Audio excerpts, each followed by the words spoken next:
সাহাবায়ে কেরাম যদি এরকম দান না করতেন, এভাবে কোরবানি না দিতেন, ইসলাম এই পর্যন্ত আসতো না, ঠিক কি না? সুতরাং আল্লাহর পথে প্রাণ খুলে আল্লাহর পথে দেওয়ার জন্য মন তৈরি। আমাদের দেশে কোরবানি করতে গিয়ে খরচ করে। হ্যাঁ, কোরবানি করবেন, আপনি ভালো একটা কোরবানি করবেন, আপনার পয়সা যেমন আছেন তেমন, কিন্তু 50,000 টাকা দাম দিয়ে একটা গরু কিনা সেই গরুর গলায় মালা দিয়া এরপরে সারা শহরে প্রদর্শনী করতে হবে, এর কোনো যুক্তি নাই। আছে কোনো যুক্তি? যদি তা হয় তাহলে ওই গরু যিনি কেনেন তার গলায় মালায় দিয়া দুজনে একসাথেই ঘুরানো দরকার, বুঝলেন? আমার বন্ধুগণ, আপনি কোরবানি করবেন, কোরবানি আপনার 10,000 টাকায় হয়ে যেতে পারে, 15,000 টাকায় হয়ে যেতে পারে, বাকি টাকাগুলি আল্লাহর রাস্তায় খয়রাত করে দেন। কত গরিব আত্মীয় আছে তাদের দিয়ে দেন। 50,000 টাকা দিয়ে বিরাট বাজারের সেরা গরু খরিদ করে কোরবানি দিচ্ছেন। অর্থটা কি? মানুষকে দেখাচ্ছেন আল্লাহর দরবারের গোশত যাবে না, চামড়া যাবে না, রক্ত যাবে না, যাবে আপনার নিয়ত। কি যাবে?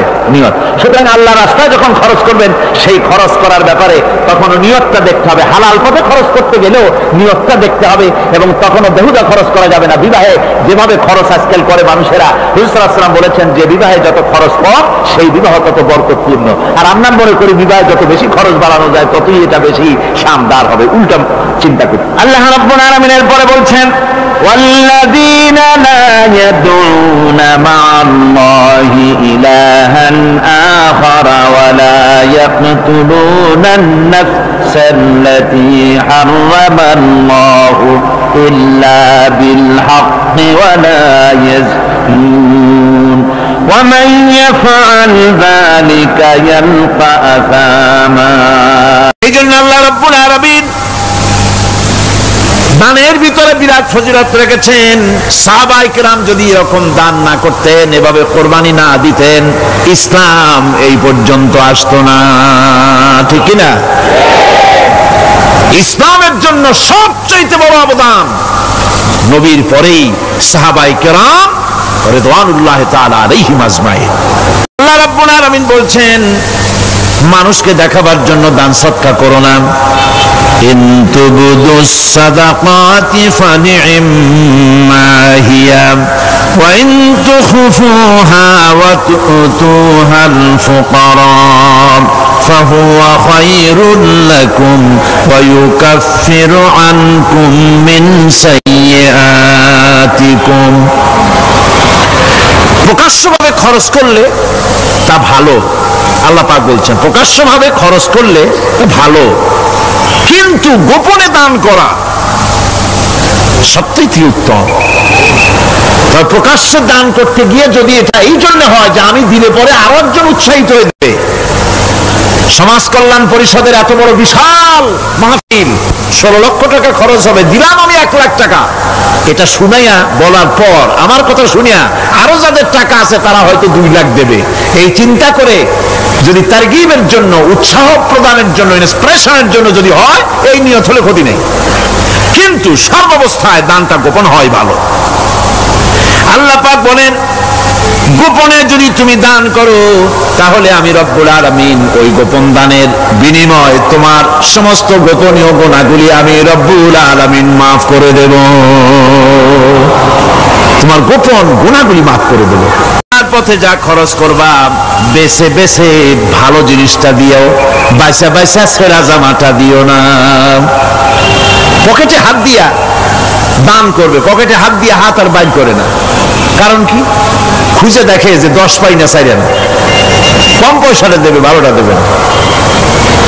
টাকা বের করে ওর মধ্যে ময়লা পচা গন্ধ লাগে, ওইটা দান করবে, আর টাটকা টাকাটা পকেটে রেখে দেবে। এই স্বভাব আমাদের আছে কিনা? কর আছে কিনা? আরে বাবা, টাকা কি আপনি পকেটে রাখতে পারবেন? ওটা দেওয়া লাগবে না, এরে দেন তারে দেন, কাউকে কিন্তু দেবেনি। আমাদের এই বদভ্যাস আল্লাহ আমাদেরকে মাফ করুন, কোন আমিন বলেন, আমিন।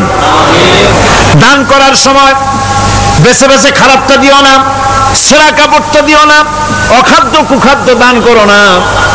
বিয়ার মজলিস, বিবাহে অনেক লোক দাওয়াত দিয়েছে, বেশি করে রান্না করছে, কম যদি হয়ে যায় বড় মিয়ার ইজ্জত নষ্ট হয়ে যাবে। মেহমান কম আসলো, এখন এই খাবারগুলি না পারিয়া তারপরে গরিবদের দেয়, না পেরে যখন খাবার কেউ নাই তখন গরিবদের দেয়। গরিবদের উদ্দেশ্য করে কিন্তু বানানো হয় নাই। এটা হলো একজনের রুটি খাচ্ছিল এক কৃপণ বখিল, রুটি খেতে বসেছে, সিল একটা এসে রুটিতে সু মারলো, সু মেরে রুটিটা নিয়ে গেছে। বেচারা পিছনে পিছনে দৌড় আরম্ভ করছে গালি দিতে দিতে, মরার সিল আর তুই জায়গা পাইলি না।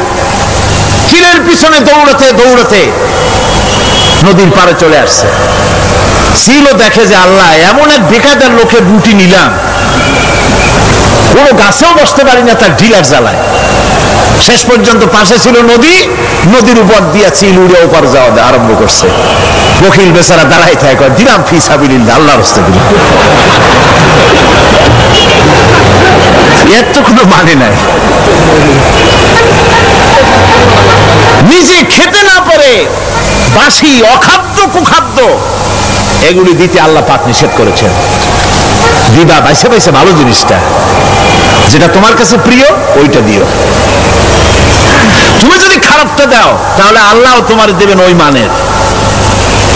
কিয়ামত আছে না, কিয়ামত ওই মানের পাবা। আল্লাহ পাক বলছেন, ইয়া আইয়ুহাল্লাযীনা আমানু আনফিকু মিন তাইয়্যিবাতি মা কাসাবতুম ওয়া মিম্মা আখরাজনা লাকুম মিনাল আরদ। তোমরা যে উপার্জন করেছো, সেই উপার্জনে তোমাদের জন্য যা উপার্জন করেছো তাই, আর মাটির ভিতর থেকে আমি যা তোমাদের জন্য দিয়েছি তার থেকে ভালো জিনিস, ভালো ভালো জিনিস আমার রাস্তায় খরচ করো। মানুষকে শুনায়ও না অমুক জায়গায় দিলাম, বা মানুষের দেখায় দেখায় দিও না। কোন কোন শহর আছে কোরবানির সময় বিরাট গরু কেনা হয়, সেই গরুর গলায় মালা দিয়া তারপরে শহরে রাস্তায় রাস্তায় ঘুরানো হয়, অমুক মিয়া সাহেব এই গরুটা কোরবানি করবে। এরকম চিটাগংয়ে হয় না, অন্য অন্য জেলায় হয়। জি, এখানেই বেশি তাই। আশ্চর্য কথা। তাহলে তো উচিত, এরকম যদি উদ্দেশ্য হয় তাহলে বড় মিয়া গরুর সাথে একসাথে হাঁটা উচিত, লোকেরা বুঝুক কোন বড় মিয়া আর কোন বড় গরু। আপনি এটা করলেন কি জন্যে? এই কাজটা তো নিন্দনীয় কাজ। আর প্রতিযোগিতামূলক কোরবানি করা, প্রতিযোগিতামূলক 35,000 টাকার গরু কোরবানি করা হলো, মানে নাই। মানুষকে শুনাইয়া, মানুষকে দেখাইয়া যদি করা হয় কোনো ফল পাওয়া যাবে না। আমার বন্ধুগণ, আল্লাহ রাব্বুল আলামিন বলছেন, মানুষকে দেখাবার জন্য দান সদকা করো না। ইন তুবদুস সাদাকাতি ফানি'ম্মা হিয়া ওয়া ইন তুখফুহা ওয়া তু'তুহাল ফুকারা ফাহুয়া খায়রুল লাকুম ওয়া ইউকাফিরু আনকুম মিন সাইয়্যাতিকুম। প্রকাশ্যভাবে খরচ করলে তা ভালো, আল্লাহ পাক বলছেন প্রকাশ্যভাবে খরচ করলে তা ভালো, কিন্তু গোপনে দান করা সবচেয়ে উত্তম। وَإِذَا ابْتَلَى إِبْرَاهِيمَ رَبُّهُ بِكَلِمَاتٍ فَأَتَمَّهُنَّ قَالَ إِنِّي جَاعِلُكَ لِلنَّاسِ إِمَامًا। ইব্রাহিমকে তার রব কয়েকটি বাক্য দিয়ে পরীক্ষা করলেন এবং তিনি সেই পরীক্ষাগুলোতে পাশ করলেন। তখন আল্লাহ রাব্বুল আলামিন তাকে বললেন যে আমি তোমাকে গোটা বিশ্ব মানবতার জন্য, গোটা বিশ্বের সমস্ত মানুষের জন্য আমি তোমাকে নেতা বানাবো। সুবহানাল্লাহ। প্রথম পরীক্ষা হলো, গতকাল বলেছি, সে আগুনের পরীক্ষা। সেখানে আল্লাহ পাক তাকে পাশ করালেন, তিনি পাশ করলেন। দ্বিতীয় পরীক্ষা ছিল বিবি এবং নবজাতক সন্তানকে নিয়ে আল্লাহ হুকুম করলেন, এই বিবি আর বাচ্চারে নিয়ে মরুভূমিতে রেখে আসো। মরুভূমিতে যেখানে ঘর নাই, বাড়ি নাই, সেই জায়গায় বিবি এবং বাচ্চাকে রেখে যাওয়ার সময় তিনি বললেন, রব্বানা ইন্নী আসকানতু মিন যুররিয়াতি বিওয়াদিন গায়রি যী যারইন ইনদা বাইতিকাল মুহাররাম। হায় আল্লাহ রাব্বুল আলামিন, আমি পানি এবং তরুলতাবিহীন এক মরুভূমির ভিতরে আমার বংশের একটি অংশকে এখানে রেখে গেলাম, তোমার ঘরের কাছে পুনর্বাসিত, আমি তাদের কাছে, এই ঘরের কাছে, সম্মানিত ঘরের কাছে রেখে গেলাম। পরীক্ষায় তিনি পাশ করলেন। হযরতে হাজরা প্রশ্ন করলেন, ইব্রাহিম, পানি নাই, খাবার নাই, মানুষ নাই, ঘর নাই, বাড়ি নাই, মরুভূমির ভিতরে আমাকে আর আমার বাচ্চারে ফেলে রেখে যাচ্ছ কেন? কোনো জবাব নাই। দুইবার তিনবার প্রশ্ন করলেন। এরপরে তিনি আবার প্রশ্ন করলেন, বললেন, ইব্রাহিম, এটা কি আল্লাহর হুকুম নাকি? হযরত ইব্রাহিম আলাইহিস সালাম নিজের কলিজার টুকরা সন্তান আর বিবিকে রেখে যেতেছেন ভারাক্রান্ত মন নিয়ে। তিনি আকাশের দিকে আঙ্গুল উঁচু করে দেখালেন। হযরত হাজেরা বুঝলেন তিনি তো আল্লাহর পয়গম্বর, আমার কোন অপরাধে এভাবে ফেলে যাওয়ার কথা নয়। তিনি বুঝলেন এটা আল্লাহর হুকুম। হযরত হাজেরা বললেন, ইব্রাহিম রে, নিশ্চিন্ত মনে বাড়ি ফিরে যাও, আমার মনে কোনো চিন্তা নাই, কোনো পেরেশানি আর এখন নাই। আল্লাহর হুকুমেই যদি আমাকে এই মরুভূমির ভিতরে ফেলে যেয়ে থাকো, তাহলে আমি ওই আল্লাহর প্রতি এতটা ভরসা রাখি যে এই মরুভূমির ভিতরে জল পানি শূন্য, খাদ্য শূন্য জায়গায় আমি আমার বাচ্চাকে আল্লাহ রব্বুল আলামিন না খাওয়াইয়া মারবেন না। দ্বিতীয় পরীক্ষায় পাস করল। 3 নম্বরে পরীক্ষা হলো, সন্তান বড় হয়ে গেছে, বুদ্ধি হয়েছে, দৌড়াতে পারে। আল্লাহ রাব্বুল আলামিন হুকুম করলেন, ছেলেকে জবাহ করো। কত বড় আগুনের পরীক্ষা! কোরআন শরীফ বলছে, হযরত ইব্রাহিম আলাইহিস সালাম নিজের ছেলেকে ডেকে নিয়ে বললেন, ইয়া বুনাইয়া ইন্নী আরা ফিল মানামি আন্নী আযবাহু ফানজুর মাযা তারা। হে আমার কলিজার টুকরো সন্তান, আমি স্বপ্নে দেখেছি যেন আমি তোমাকে জবাহ করতেছি, তোমার রায় কি, তোমার মত কি, আমারে শোনাও। ছেলে পয়গম্বর, ছেলে তার জবাবে বললেন, ইয়া আবাতি ফাআল মা তু'মার সাতাজিদুনি ইনশাআল্লাহু মিনাস সাবিরিন। হে আমার আব্বাজান, আপনি যে ব্যাপারে স্বপ্নের ভিতরে আদিষ্ট হয়েছেন আপনি তা কার্যকরী করুন। আমাকে এতটুকু অধৈর্যের মধ্যে পাবেন না, আমাকে ধৈর্যশীলদের মধ্যে পাবেন। আমারে আপনি আল্লাহর হুকুম পালন করেন। আল্লাহ পাক শোনাচ্ছেন, ফালাম্মা আসলামা ওয়া তাল্লাহু লিল জাবিন। পিতা পুত্র দুজনই রাজি হয়ে গেল। পিতা তার ছেলেকে কাঁধ করে গলার উপরে ছুরি ধরেছেন। আল্লাহ রাব্বুল আলামিন ইসমাইল জবাহ হোক এটা আল্লাহ চান নাই, আল্লাহ চেয়েছেন পরীক্ষা করতে। পরীক্ষায় ইব্রাহিম পাস হয়ে গেলেন। আল্লাহ পাক বলছেন, ওয়ানাদাইনাহু আইয়া ইব্রাহিম قد صدقت الرؤيا إنا كذلك نجزي المحسنين। আমি ইব্রাহিমকে ডেকে বললাম, ইব্রাহিম, তুমি তোমার স্বপ্নকে বাস্তবে রূপ দিয়েছো, আর এভাবেই করি আমি মুহসিনদেরকে পুরস্কৃত করে থাকি। আল্লাহ পাক খুশি হলেন। আল্লাহ পাক বললেন, ইন্না হাযা লাবালাউল মুবিন। নিঃসন্দেহে এটি একটি বিরাট পরীক্ষা ছিল। ঠিক কি রকম? আল্লাহ নিজে বলছেন এটা একটি বিরাট পরীক্ষা, আজিম ইমতিহান। সে ইমতিহানে তিনি পাশ করলেন। পরীক্ষায় উত্তীর্ণ হওয়ার জন্য রব্বুল আলামিন পুরস্কার দিয়ে দিলেন। আল্লাহ পাক বললেন, সালামুন আলা ইব্রাহিম। পড়েন সবাই, সালামুন আলা ইব্রাহিম। ইব্রাহিমের প্রতি আল্লাহ পাক বললেন, ইব্রাহিমের প্রতি সালাম রইল। সুবহানাল্লাহি ওয়া বিহামদিহি। ইবাদত এর আনুগত্যের এই উৎকৃষ্ট দৃষ্টান্ত স্থাপনের পর আল্লাহ পাক তার গোটা বিশ্বের মুসলমানদেরকে কিয়ামত পর্যন্ত ইব্রাহিম আলাইহিস সালামকে জাতির পিতা বানায় দিলে। সুবহানাল্লাহ, কইতে ইচ্ছা করে না? এরকম পরীক্ষা কোন পিতারা দিতে পারছে নাকি? গোটা বিশ্বের সমস্ত মানব মণ্ডলীর জন্য আল্লাহ পাক ইব্রাহিম আলাইহিস সালামকে কিয়ামত পর্যন্ত জাতির পিতা হিসাবে ঘোষণা করেছেন। সুবহান।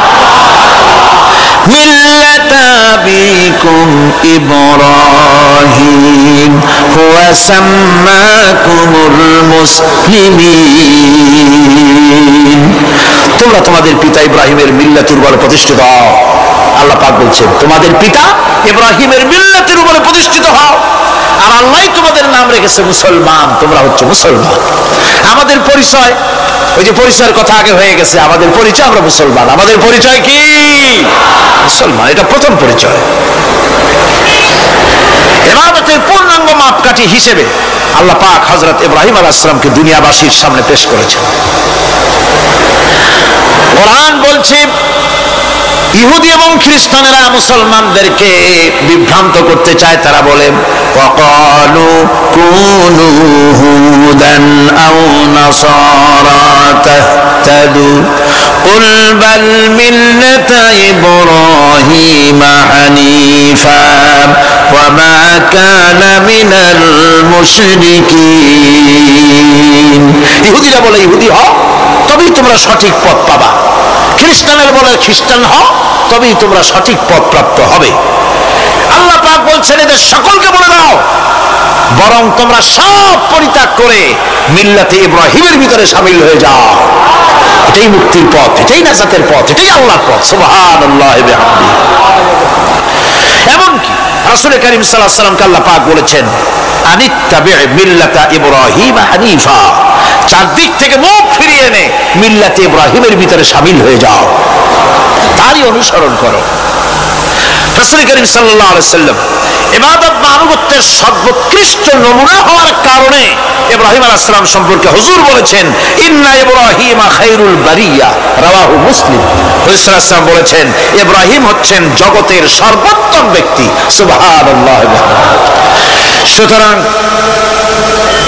আমাদেরকে ইবাদতের নমুনা হিসেবে ইব্রাহিম আলাইহিস সালামকেও মানদণ্ড হিসেবে দেখতে হবে যে কিভাবে তিনি সারেন্ডার করেছিলেন আল্লাহ পাকের দরবারে। এখন আমি আপনাদের সামনে বলতে চাই মানুষের জীবনে সবচাইতে বড় দুটি চাহিদা আছে, একটা হচ্ছে খাদ্য আর একটা হচ্ছে নিরাপত্তা।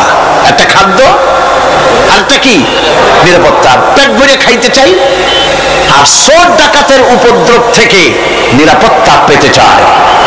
আইন শৃঙ্খলা পরিস্থিতির উপরে যখন পার্লামেন্টে আলোচনা হচ্ছিল আমি তখন বলেছি মাননীয় স্পিকার আমার দেশের সাধারণ ভোটারদের বড় কোনো আশা আকাঙ্ক্ষা নাই। তারা কোনোদিন বলে না যে আমাদের গুলশানে বাড়ি দিতে হবে সকলের, আমাদেরকে মঙ্গল গ্রহে অফিস বানায় দিতে হবে, পাঁচেরও গাড়ি দিতে হবে, এগুলি তারা দাবি করে না।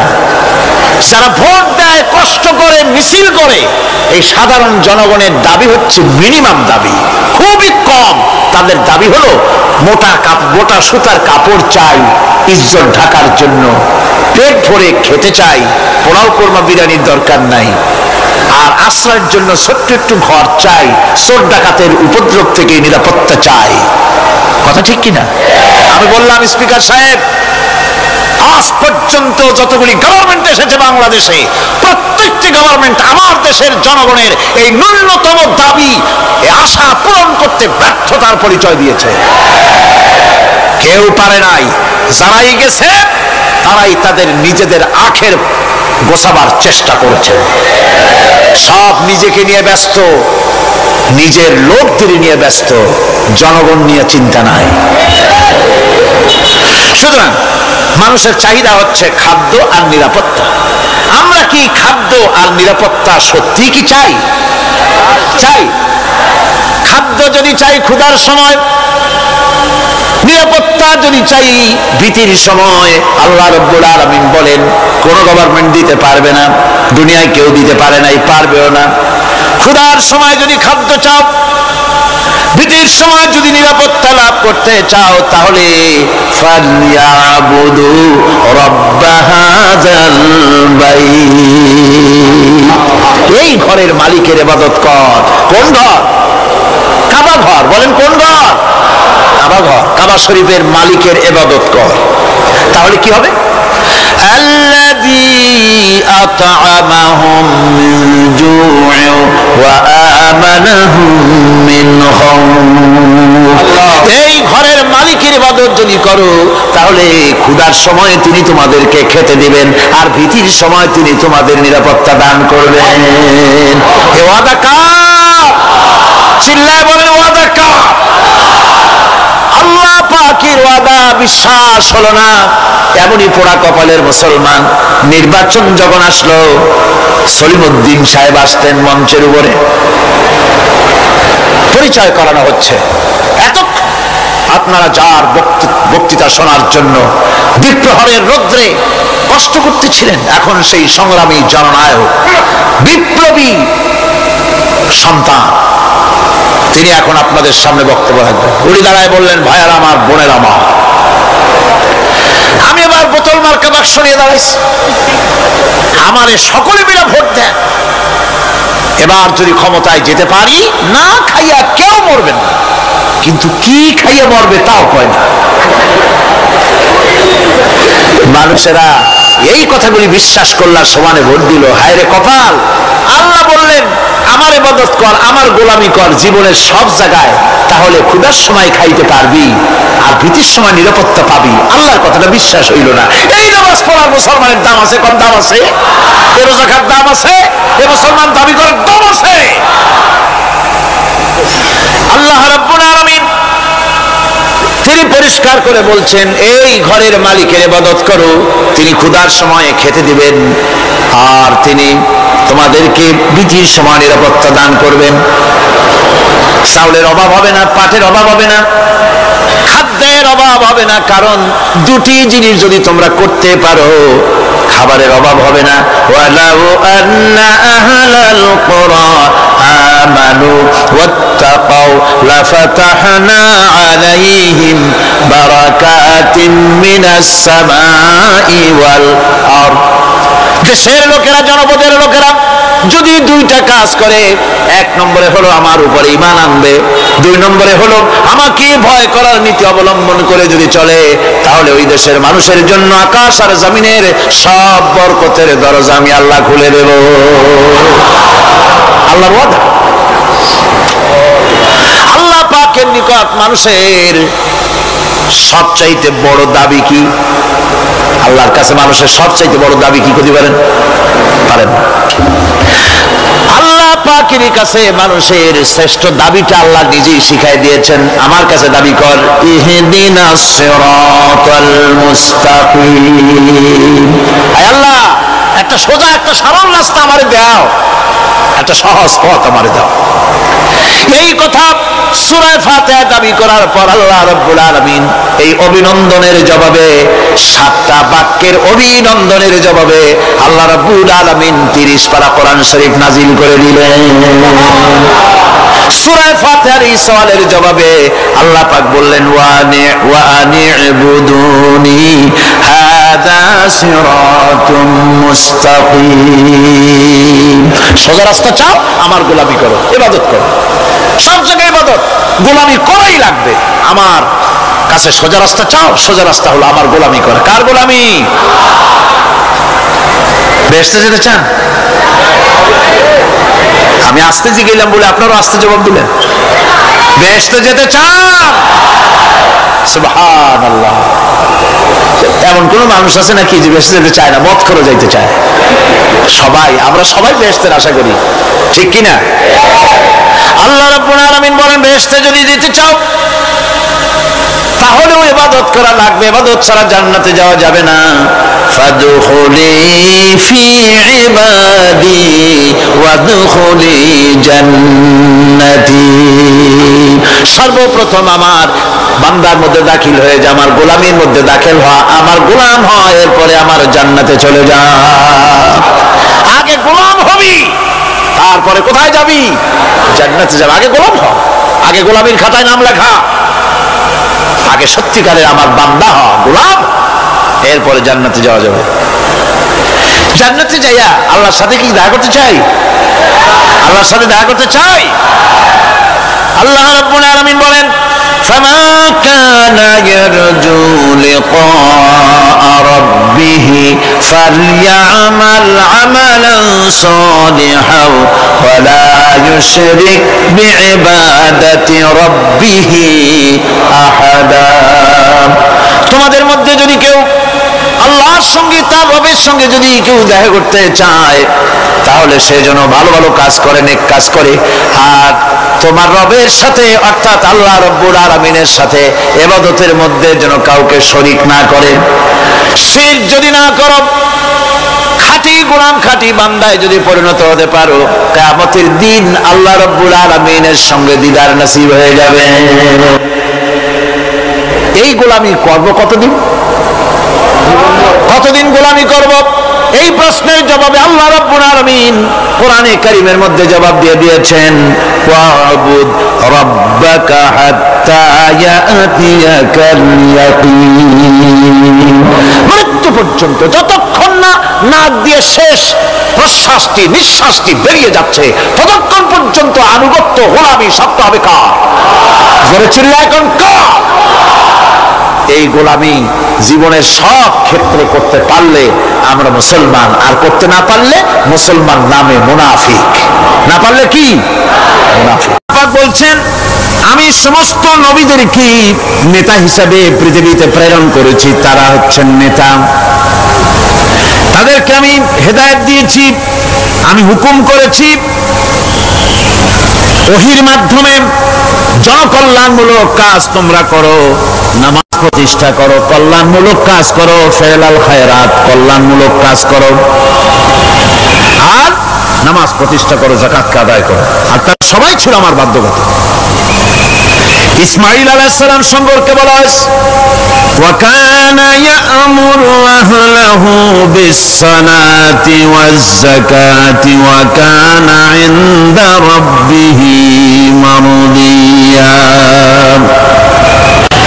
সে তার স্বজনদেরকে নামাজের হুকুম করত, নামাজের এবং যাকাতের নির্দেশ দিতেন হযরত ইসমাঈল আলাইহিস সালাম। আর তিনি ছিলেন বিশেষ মর্যাদার অধিকারী। মূসা আলাইহিস সালাম এবং তার কওমকে আল্লাহ পাক এই অর্ডার দিয়েছিলেন। মূসা আলাইহিস সালাম বলেছিলেন, হে আল্লাহ, আমার কওমকে যেন তুমি গজব দিও না, তাদেরকে তুমি শাস্তি দিও না। আল্লাহ পাক হযরত মূসা আলাইহিস সালামের এই প্রার্থনার জবাবে আল্লাহ পাক বললেন, আযাবি উসিবু বিহি মান আশাউ ওয়া রাহমাতি ওয়াসিআত কুল্লা শাইইন। আমি যাকে চাইবো আমার আযাবে নিক্ষেপ করব, তবে সকল জিনিসের উপর আমার রহমত পরিবেষ্টিত আছে।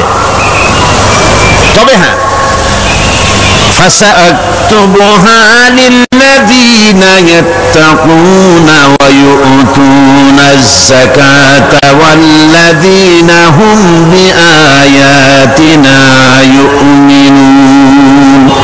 আমি এই রহমত কেবলমাত্র তাদের জন্য লিখে রাখবো যারা নাকি নামাজ প্রতিষ্ঠা করবে আর যারা যাকাত আদায় করবে, আমি তাদেরকে আমার গজব থেকে বাঁচায়া দেব। যাকাত যারা আদায় করবে আমি তাদেরকে আমার শাস্তি থেকে গজব থেকে রক্ষা করব। রাসূল করিম সাল্লাল্লাহু আলাইহি ওয়াসাল্লামের পূর্বে শেষ নবী হচ্ছেন হযরত ঈসা আলাইহিস সালাম। তাকে আল্লাহ পাক এই অর্ডারই করেছেন। কোরআনে কারীমে বলা হচ্ছে, ওয়াজআলানি মুবারাকান আইনামা কুনতু ওয়া আওসানি বিস-সালাতি ওয়াজ-যাকাতি মা দুমতু হাইয়া। আমি যেখানেই থাকি না কেন আমাকে অর্ডার করা হয়েছে যতদিন বেঁচে থাকবো আমি ততদিন যেন আমি নামাজ আদায় করি আর যাকাত দেই। ঈসা আলাইহিস সালাম বলছেন, আল্লাহ পাক আমার উপরে নির্দেশ করেছেন আমি যেখানেই থাকি আর যতদিন বাঁচি আমাকে নামাজ আর যাকাত এই দুটি জিনিস সম্পর্কে আল্লাহ পাক আমাকে আদেশ করেছেন। এখন যাকাত দিতে হবে, গুরুত্বপূর্ণ ব্যাপার। মানুষেরা অবহেলায় যাকাত থেকে নিজেকে বঞ্চিত রেখেছে, মাহরুম রেখেছে এত বড় একটি নিয়ামত থেকে, সমাজকে মাহরুম করছে, যাকাত দিচ্ছেন।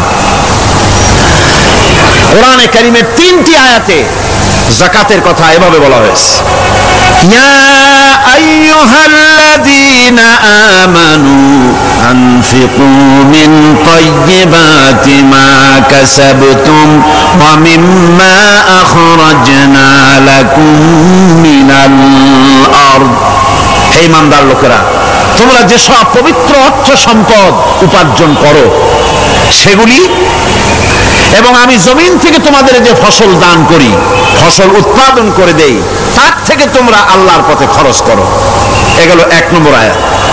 2 নম্বর, প্রথম আয়াত বলা হয়েছে সূরা বাকারায়, আর সূরা আনআমে বলা হচ্ছে কুলু মিন সামারিহি ইযা আসমারা ওয়া আতু হাক্কাহু ইয়াওমা হাসাদিহি,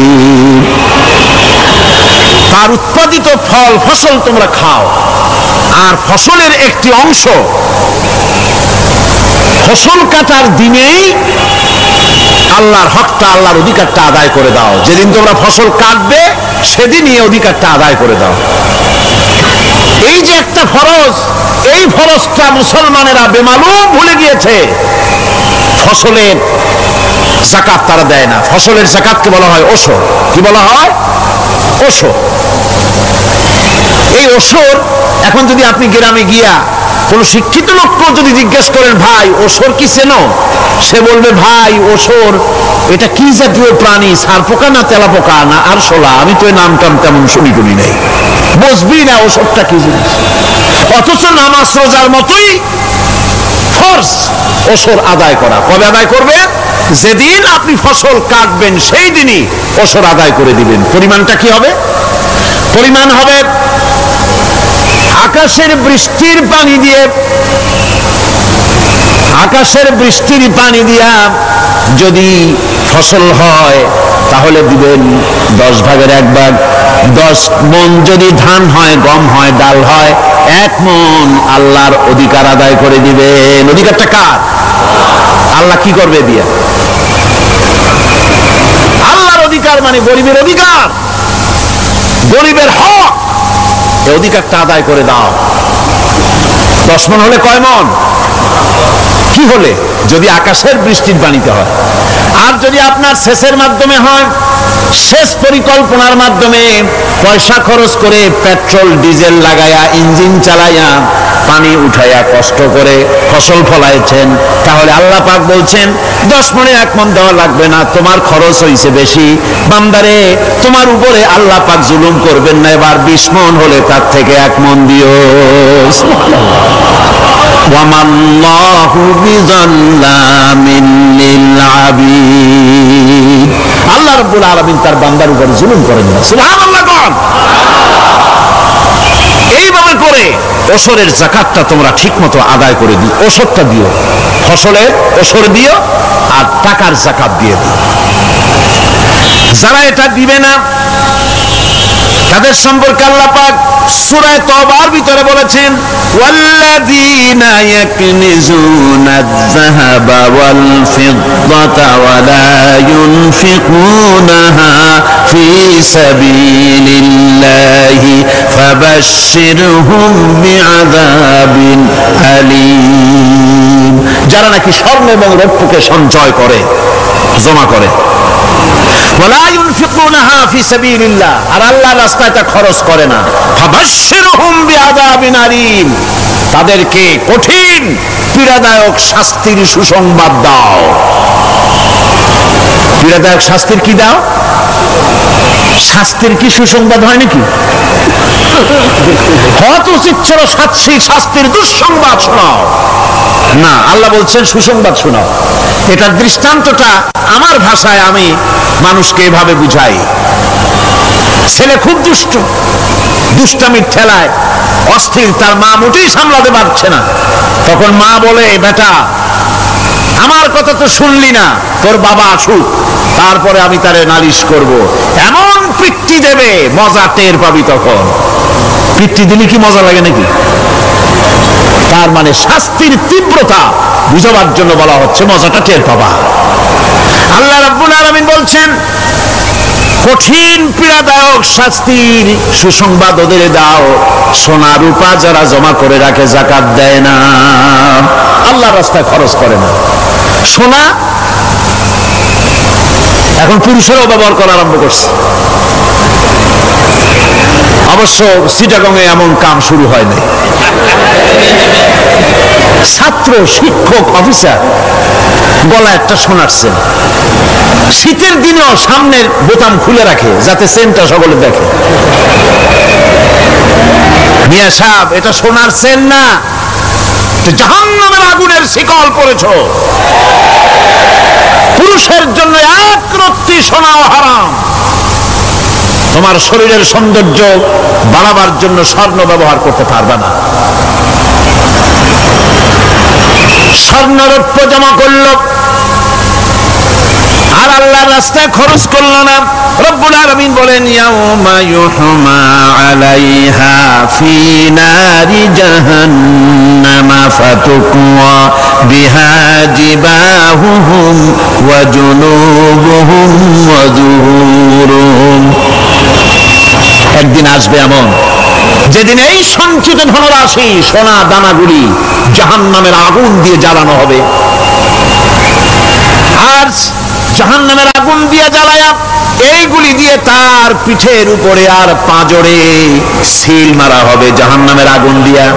বলা হবে হাদা মা কানাজতুম লিআনফুসিকুম ফাযুকু মা কুনতুম তাকনিজুন। মজা চাখো, স্বাদ গ্রহণ করো। এ হলো তোমার সেই সঞ্চিত সম্পদ, সঞ্চিত ধনরাশি যা তুমি জমা করেছো আর আল্লাহর রাস্তায় খরচ করনি। এখন এর শাস্তি গ্রহণ করো। সুতরাং সঞ্চয় করা, মাল জমা করা এক শ্রেণীর লোক আছে। আল্লাহ পাক বলছেন আল্লাযী জামা মালান ওয়া আদ্দাদা। মাল জমা করে আর মোছে তেল মাখে। টেলিফোন করে, হ্যালো সোনালী ব্যাংকের ম্যানেজার সাহেব নাকি? বলে হ্যাঁ, দেখুন তো আমার ব্যালেন্সটা কত। উনি বললেন বল্টু সাহেব আপনার ব্যালেন্স হচ্ছে 50,77,372 টাকা 79 পয়সা। তখন মোজ ঘষে, আতর লাগায়, তেল মাখে আর মনে মনে আনন্দ হয়, আরো কিছু জমা করতে পারলেই তো কঠিন কোটায় পৌঁছে যাব। আল্লাযী জামা মালান ওয়া আদ্দাদা। মাল জমা করে আর গুনতে থাকে, আল্লাহর রাস্তায় খরচ করে না। আল্লাহ রাব্বুল আলামিন বলছেন খুয মিন আমওয়ালিহিম সাদাকাতান তুতাহহিরুহুম ওয়া তুযাক্কিহিম বিহা। তাদের অর্থ সম্পদ থেকে যাকাত উসুল করে তাদেরকে পবিত্র করে দাও। যাকাত আদায় করার মানেই হলো তার সম্পদগুলি পাক হয়ে গেল। কোন আলহামদুলিল্লাহ। সম্পদ পাক হয়ে গেল, পবিত্র হয়ে গেল। আর যেই সম্পদের যাকাত দেওয়া হয় না, আল্লাহর রাস্তায় খরচ করা হয় না, তা সম্পূর্ণরূপে অপবিত্র, নাপাক। কি পরিমাণ সম্পদের নিসাবটা কেমন হবে? নিসাব হবে 52.5 তোলা রৌপ্য যদি আপনার কাছে থাকে, আপনি বাজার দর হিসাবে যাকাত দিবেন। স্বর্ণ 7.5 তোলা পর্যন্ত যদি হয়ে যায়, তাহলে অবশ্যই বাজার দর হিসাবে প্রতি বছর তার যাকাত দিবেন। ছাগল যদি 40টা থাকে যাকাত দিবেন। গরু যদি 30টা থাকে তাহলে যাকাত দিবেন। যাকাতের মাসলাটা খুবই কঠিন। যেখানে সেখানে গিয়ে জিজ্ঞেস করে এর জবাব পাওয়া সুকঠিন হয়ে যাবে। এই জন্য মাল পবিত্র করার জন্য, জাহান্নামের কঠিন শাস্তি থেকে বাঁচার জন্য আমি আপনাদেরকে উপদেশ দেব, সাজেশন করব, পরামর্শ দেব একটা বই পড়ার জন্য। বইটা লেখক হচ্ছেন আল্লামা ইউসুফ আল কারজাবী। বর্তমান আসরে, এই বর্তমান বিশ্বের একজন সাহসী মুফাক্কির ইসলাম, কাতার ইউনিভার্সিটির শরিয়া ফ্যাকাল্টির ডিন। তার লেখা ফিকহুজ যাকাত, বিশাল এই আরবি গ্রন্থের অনুবাদ করেছেন অনুবাদ রাজ্যের রাজা। এদেশে ইসলামী আন্দোলনের, এই ভূখণ্ডের পুরোধা ইসলামী আন্দোলনের বর্তমান সব নেতাদের উস্তাদ আল্লামা হযরত মাওলানা আব্দুর রহিম সাহেব রাহিমাহুল্লাহ। আল্লাহ তাকে জান্নাতুল ফেরদাউসের মেহমান বানায় নিক, জোরে কোন আমিন। তিনি এটার অনুবাদ করেছেন ইসলামে যাকাতের বিধান। ইসলামে, নামটা মনে রাখেন, ইসলামে যাকাতের বিধান। ইসলামী ফাউন্ডেশন বইটা বের করেছে, এত বড় 2টি খণ্ড। এই বইটি আপনারা সংগ্রহ করবেন, ইসলামের যাকাত বিধান। বইটি আপনারা সংগ্রহ করবেন মনে করে। এখন যাকাতের নিসাব আমি বললাম, এবার বলবো যাকাতের খাত। আমি যা বলতেছি এগুলি আমার বানানো নাকি? আল্লাহর কথা বলছি। কার কথা? আল্লাহর কথা। যাকাত কোথায় কোথায় ব্যয় করবেন? কারে কারে দিবেন? আল্লাহ রাব্বুল আলামিন বলেন, ইন্নামাস সাদাকাতু লিল ফুকারাই ওয়াল মাসাকিন ওয়াল আমিলিনা আলাইহা ওয়াল মুআল্লাফাতি কুলুবুহুম ওয়া ফিল রিকাব والغارمين وفي سبيل الله وابن السبيل فريضة من الله والله عليم حكيم। সূরা তওবার মধ্যে আল্লাহ পাক যাকাত কোথায় কোথায় দিবেন খাতগুলি আল্লাহ বলে দিচ্ছেন। কোন আলহামদুলিল্লাহ। যেখানে সেখানে যাকাত দেওয়া যাবে না। যাকাতের জন্য খাত হচ্ছে 8টা। যাকাতের জন্য খাত কয়টা? 8টা। 8টি খাতে আপনার যাকাতের টাকা আপনি ব্যবহার করবেন, ব্যয় করবেন। প্রথম দিবেন ফকিরদেরকে। প্রথম দিবেন কাদেরকে? ফকির। ফকির কারা? ফকির হচ্ছে নিজের জীবন জীবিকায় অন্যের মুখাপেক্ষী। তারপরে শিশু, এতিম, বিধবা, জীবন চালানো খুবই কষ্টকর, অভাবগ্রস্ত লোক, এরা হচ্ছে ফকির। আর মিসকিন হচ্ছে যারা নিজেদের প্রয়োজন উপযোগী অর্থ উপার্জন করার সামর্থ্য নাই, আর মানুষের কাছে আত্মমর্যাদার কারণে হাত পাততেও পারে না। এক কথায় এক গরিব ভদ্রলোক।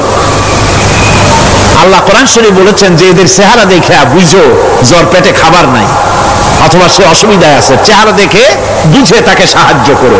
সে এমন শরীফ মানুষ আছে না আমাদের সমাজে? লোক এরকম আছে না? আছে কিনা? ঘরের মধ্যে 3 দিনও রান্না হয় নাই, কিন্তু দাড়ি টাড়ি সুন্দর করে আশ্রয়া জামাটা পরিপাটি করে গায়ে দিয়ে বেরোচ্ছে, কারোর কাছে হাত পাতে না। তার সরাপথে তার ভদ্রতায় বাঁধে। ওনার সরাপথে বেঁধেছে, উনি চাবেন না কারো কাছে, কিন্তু ওনাকে যিনি সৃষ্টি করেছেন সে আল্লাহ রাব্বুল আলামিন শোনায় দিচ্ছেন, বান্দারা আমার ওই গরিব ভদ্রলোককে খাবার দাও। ওরা হচ্ছে মিসকিন। এরপরে আমিলিন, 3 নম্বরে আমিলিন, অর্থাৎ যারা যাকাত সরকারিভাবে যাকাত যারা আদায় করে সেই আদায়কারীদেরকে এই যাকাতের টাকা দিয়ে তাদের সম্মানী দিতে বলা হয়েছে। ইসলামী গভর্নমেন্ট আসলে যাকাত তো আর আপনার খুশি মতো থাকবে না, যাকাত দিতে আপনি বাধ্য হবেন। যাকাত দিতে আপনি বাধ্য হবেন। যাকাত আদায় করবে গভর্নমেন্ট। কে আদায় করবে? গভর্নমেন্ট আদায় করবে, আর গভর্নমেন্ট ডিস্ট্রিবিউট করবে। ওয়াল মুআল্লাফাতিল কুলুব, মনতুষ্টির জন্য, যাদের মন জয় করতে হবে এই ধরনের লোকদেরকে। ওয়ার রিকাব, আর গলদেশের মুক্তিদানের জন্য। ওয়াল গারিমিন, আর ঋণগ্রস্ত ব্যক্তি। তাও আবার এমন পর্যায়ের যে ঋণ পরিশোধ করতে গেলে যদি তার এমন অবস্থা হয় যে তার কাছে যাকাত দেওয়ার মতো টাকা থাকে না, এরকমের অবস্থা যদি হয় তাহলে যাকাতের টাকা দিয়ে তার ঋণ পরিশোধ করে দেওয়া যেতে পারে। ফি সাবিলিল্লাহ। এরপরে হচ্ছে জিহাদের রাস্তা। জিহাদের রাস্তা মানে জিহাদ যখন শুরু হবে সেই জিহাদের ময়দানে আপনি বন্দুক রাইফেল কিনে দেওয়ার সাহায্য করবেন সেটা নয়, কিন্তু শুধু এটাকে বোঝানো হয় নাই। ফি সাবিলিল্লাহ বলতে বোঝানো হয়েছে আল্লাহর রাস্তায় সংগ্রামরত সব ব্যাপারে আপনি সাহায্য করবেন, ইসলামী আন্দোলনের জন্য করবেন। যারা ইসলামের জন্য বইপত্র লেখে তাদের জন্য করবেন, যদি পয়সায় কুলাতে না পারে সেখানে সাহায্য করবেন। ইসলামী আন্দোলনকে বিজয় করার জন্য সাহায্য করবেন। এক কথায় আল্লাহর রাস্তা বলতে যা বুঝায় এগুলিকে দিবেন। ইবনে সাবিল, এরপরে পথিক মুসাফির। পথিক মুসাফির সে যদি বাড়িতে ধনী থাকে, ঢাকায় ধনী, কিন্তু চট্টগ্রামে এসে সর্বহারা হয়ে গেছে, টাকা পয়সা সব লুটপাট হয়ে গেছে, এখন বাড়ি ফেরার উপায় নাই, যাকাতের টাকা দিয়ে তাকে সাহায্য করা যেতে পারে। এই 8টি খাতে এভাবে যাকাত দেওয়ার জন্য আল্লাহ খাত সৃষ্টি করেছেন। কয়টা খাত হলো? 8টা খাত।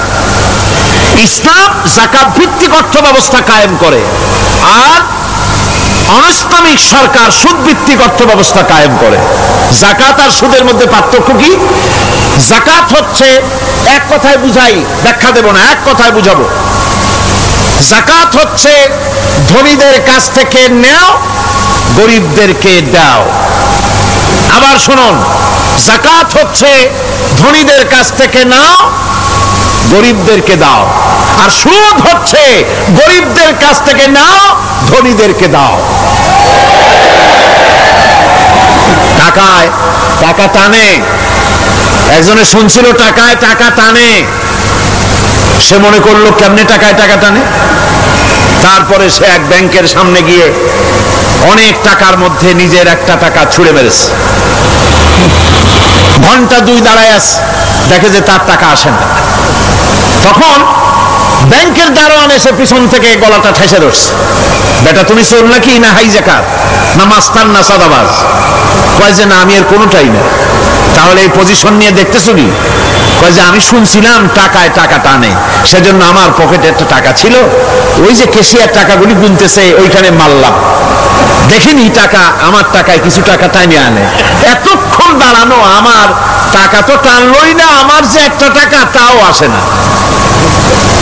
দারোয়ান বলছে, বেটা তুমি ঠিকই শুনেছো, টাকায় টাকা ঠিকই টানে, ওই অনেকগুলো টাকা তোমার একটা টাকারে এমন ভাবে টাইনিয়ে ধরছে, বাইরে আবার উপায় নেই।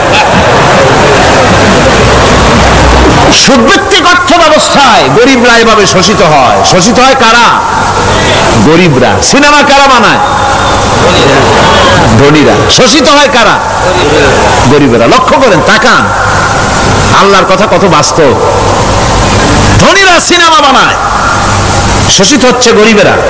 রিক্সা চালায়, ঠেলা গাড়ি চালায়, মাথার ঘাম পায়ে ফেলেছে, পরিশ্রান্ত হয়েছে, বিকাল বেলায় সেই টাকা নিয়ে যাচ্ছে বাজার করতে। সিনেমা হলের সামনে যায় দেখে সর্বনাশ, যুবক একটা যুবতীর জড়ায় ধরছে 2 হাত দিয়া, নিচে লেখা কি যে প্রেম আর কত যে জ্বালা। বেচারা গরিব মানুষ মাথা গরম হয়ে গেছে এটা দেখিয়া, যে বাইরে যদি এত জ্বালা, ভিতরে না জানি কত মজা। যে টাকা দিয়ে চাউল কিনতো, সেই টাকা দিয়া টিকিট কিনে সিনেমায় ঢুকলো। এর মাথা ঘামানো পয়সাগুলি পাইলো কে? বড় লোকই পেল। বড় লোকেরা ব্যাংকে টাকা রাখে, গরিব মানুষেরা ব্যাংক থেকে টাকা লোন নেয়। কৃষি লোন নিল, গরু কিনলো, বীজ কিনলো, সার কিনলো। আকাশ থেকে বৃষ্টি হলো না, অনাবৃষ্টি, অতিবৃষ্টি, খরার কারণে ফসল হলো না। ব্যাংক কি তার লোন মাফ করবে? তার সুদ মাফ করবে? শেষ পর্যন্ত গরুটা বেচা, মায়ের হাতের, বউ হাতের শেষ চুরি গাছা বিক্রি করে লোন পরিশোধ করলো। বড় লোকের টাকা ওখানে ছিল, ওই টাকায় আরো টাকা গিয়ে জমলো, আর গরিব ফতুর হয়ে গেল। এই জন্য আল্লাহ পাক বলেছেন, সুদ হচ্ছে ওয়াহাল্লাল্লাহুল বায়আ ওয়া হাররামা রিবা। আল্লাহ পাক ব্যবসাকে করেছে হালাল, সুদকে করেছেন হারাম। এই সুদের মধ্যে 70টি গুনাহ, তার ছোট্ট গুনাহ হলো নিজের মায়ের সাথে জিনা করা। জোরে কর নাউজুবিল্লাহ। মায়ের সাথে জিনা করার চাইতে নিকৃষ্ট, এটা হলো ছোট গুনাহ। টের পাইছেন? এটি হলো ছোট গুনাহ। তাহলে বড় গুনাহ কি? বড় গুনাহ হচ্ছে আল্লাহ আর তার রাসূলের সাথে যুদ্ধ করা। নাউজুবিল্লাহ পড়া। সুতরাং এই সুদভিত্তিক অর্থ ব্যবস্থার, এই সুদভিত্তিক অর্থ ব্যবস্থাকে নির্মূল করে দিয়ে ইসলাম যাকাত ভিত্তিক অর্থ ব্যবস্থা কায়েম করেছিল, যার ফলে মানুষ খেয়ে পরে সুখে শান্তিতে বসবাস করেছে। চুরি নাই, ডাকাতি নাই, জেনা নাই, ব্যভিচার নাই, হত্যা নাই, ধর্ষণ নাই। এমন এক সময় এসেছিল কোরআনে কারিমের বরকতে, যাকাত ভিত্তিক অর্থনীতির বরকতে, এমন এক সময় এসেছিল ময়দানে ঢোল পিটানো হতো বাজারে বাজারে, যাকাত কে নেবে, যাকাত কে নেবে, যাকাত কে নেবে। একজন মানুষও খুঁজে পাওয়া যায় নাই যে বলবে যাকাত আমার দরকার। গল্প করলাম? এটা কি গল্প? এটা বাস্তব।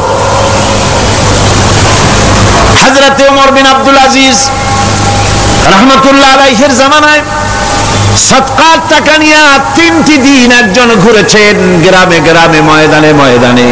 একটা গরিব খুঁজতেছেন সদকার টাকা দেবে, গরিব খুঁজে পাওয়া যায় না। ক্লান্ত শ্রান্ত হয়ে মরুদ্যানের ভিতরে আরাম করতেছেন, এমন সময় দেখতে পেলেন সেখানে আরেকটা লোক আসছে, ধুলা মলিন, বড় একটা বস্কা তার সাথে।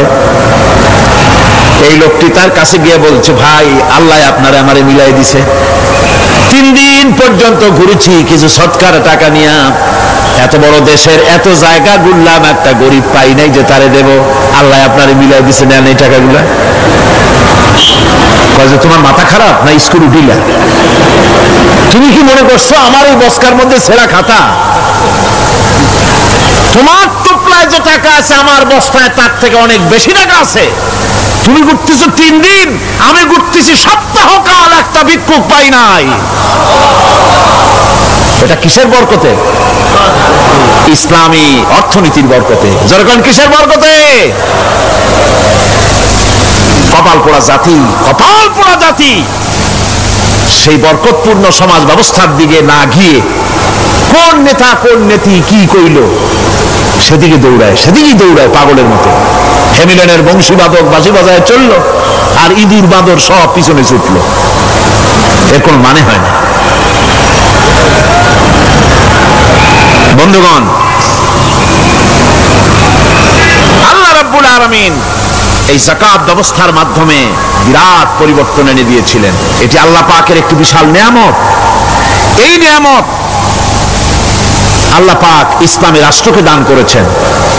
আর যাকাতই বরকত। হালালে বরকত হয়, হারামে তো আর বরকত হয় না। কথা ঠিক কিনা কর? এখন আল্লাহর রাহে যে আপনি খরচ করবেন, সেই খরচ করার জন্য আল্লাহ রাব্বুল আলামিন কয়েকটা মূলনীতি দিয়েছেন। কিভাবে কি মন মানসিকতা নিয়ে খরচ করবেন, খরচ করলেই কিন্তু সওয়াব হবে না। আতর মাখবেন, যদি চিন্তা করেন যে আতর মাখলাম, মাহফিলে যাব, মসজিদে যাব, লোকেরা টের পাবে যে বেটা আতর একখান মাখছে, তো খামো খাই আপনার আমও গেল সালাও গেল, কোনো সওয়াব হইল না। আর যদি আতর মাখেন এই নিয়ত করে আতর মেখেছি, রাসূল পাক সাল্লাল্লাহু আলাইহি ওয়াসাল্লামের একটা সুন্নাত আমল করলাম, আল্লাহ রাব্বুল আলামিন অসংখ্য নেকি আমল নামায় লিখে দিবেন। নিয়তের উপরে দারমাদার করছে সবকিছু।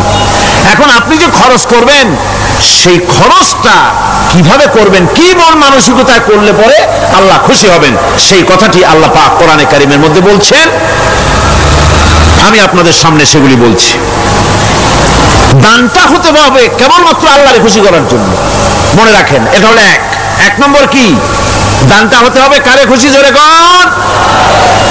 আল্লাহ পাক বলছেন, ওমা তুনফিকুনা ইল্লা ইবতিগা ওয়াজহিল্লাহ, তোমরা যা কিছু খরচ করো তাতে আল্লাহর সন্তুষ্টি লাভ করা ছাড়া মনের মধ্যে অন্য কিছু যেন লক্ষ্য না থাকে। শুধুমাত্র আল্লাহর সন্তুষ্টি মনের মধ্যে তোমরা রাখবে। আর কাউকে কোনো জিনিস দিয়ে তার কাছে অনুগ্রহ প্রকাশ করতে পারবে না। আমি তোমার এই উপকার করছিলাম, তুমি নেমো খারামের মতো আজ কথা বলো, এরকম বলে না। কাউকে কিছু দিয়ে অনুগ্রহ প্রকাশ করবা না, তার মনে ব্যথা দিবা না।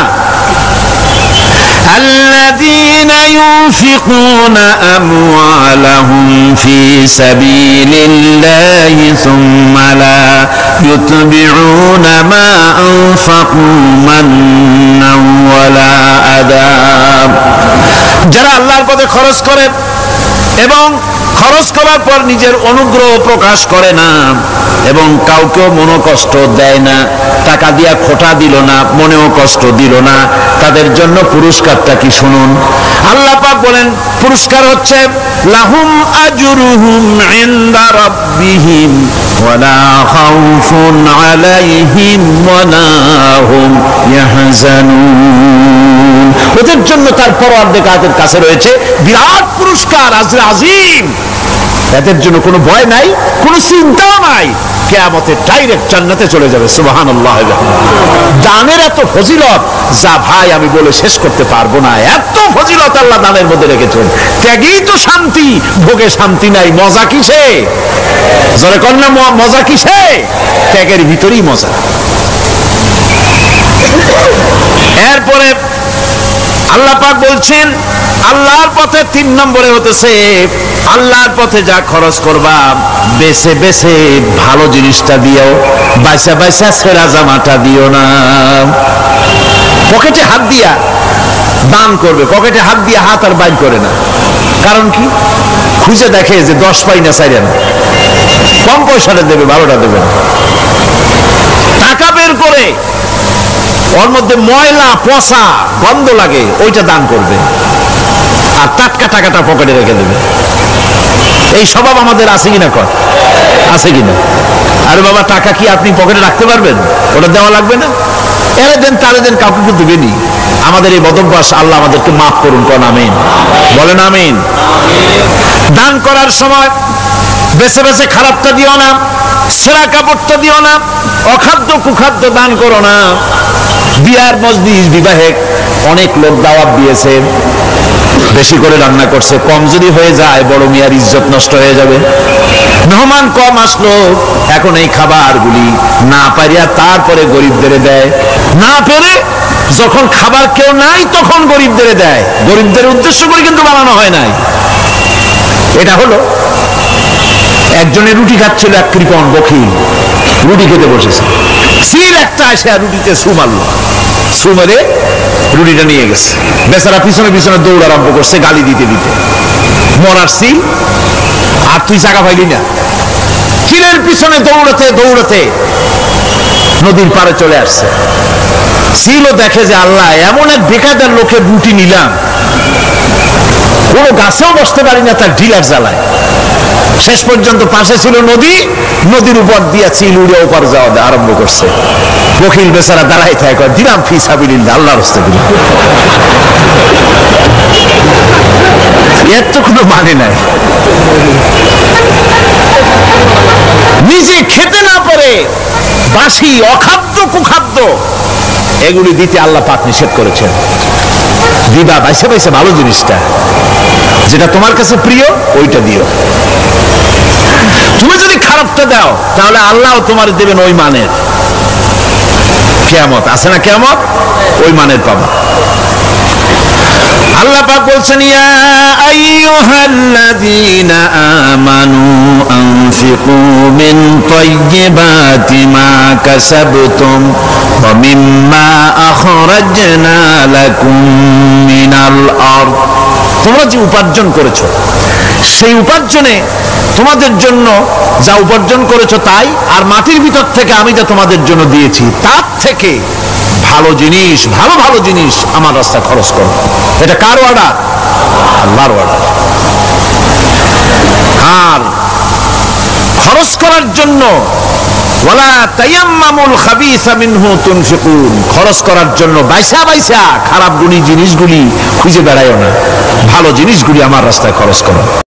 ওয়ালিল্লাহি ইয়াসজুদু মা ফিস সামাওয়াতি ওয়া মা ফিল আরদ মিন দাব্বাতিন ওয়াল মালাইকাতু ওয়া হুম লা ইস্তাকবিরুন।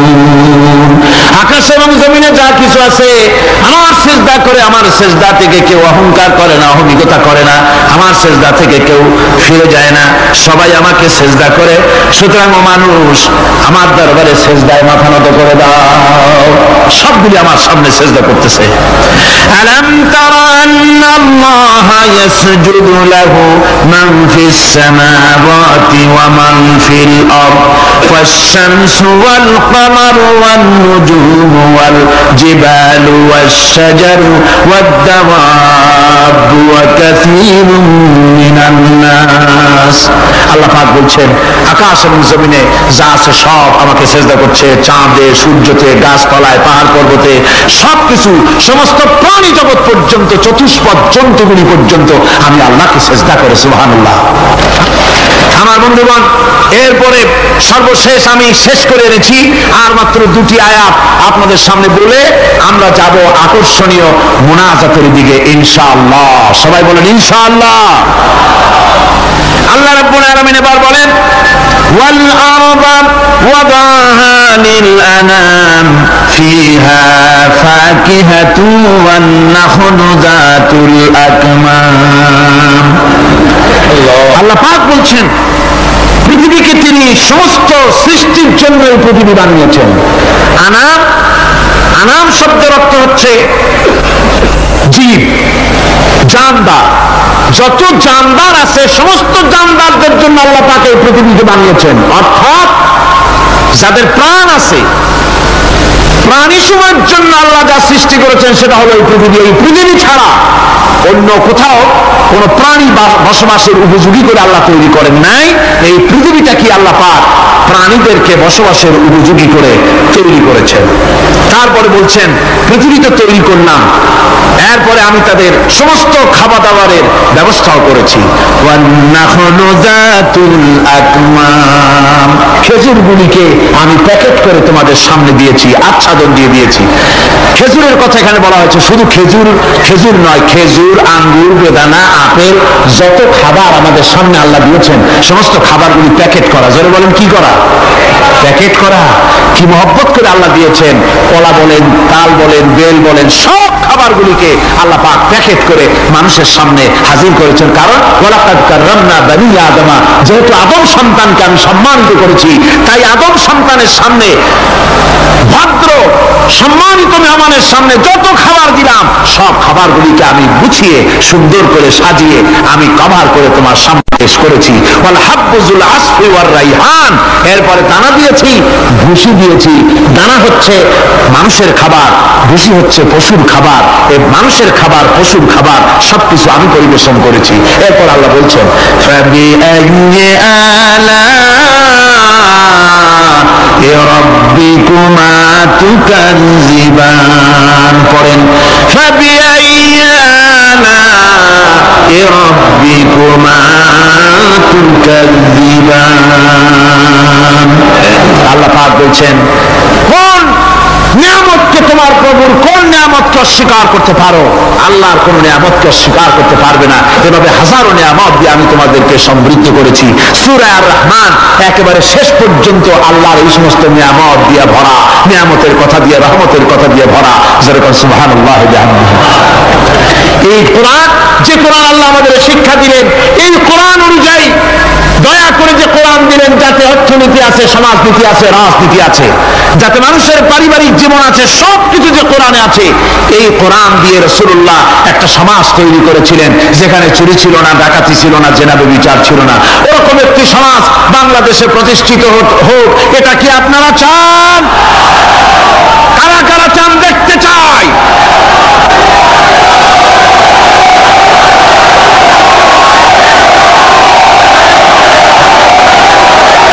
আজকে আপনাদের সামনে বলা হবে মানব সৃষ্টি রহস্য। আল্লাহ পাক যেহেতু সৃষ্টিকর্তা, তিনি সৃষ্টি করেছেন। আমাদেরকে কে সৃষ্টি করেছেন বলুন? সকলে বলুন আমাদের স্রষ্টা কে? তিনি আমাদেরকে সৃষ্টি করেছেন।